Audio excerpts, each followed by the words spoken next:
new life emerges. Here we see a freshly hatched Saurav, born into a world that neither understands him nor intends to.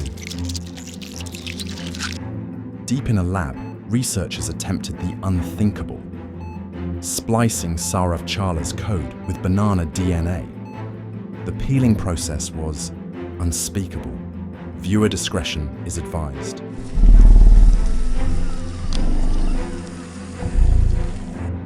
Here we see another one of their experiments. Chala bread. This Saurav Chala learned to fear breakfast itself. This Saurav likes coffee a bit too much.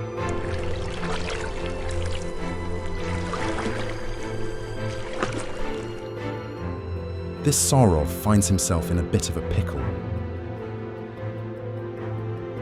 Here is a Saurav Chala in his natural habitat.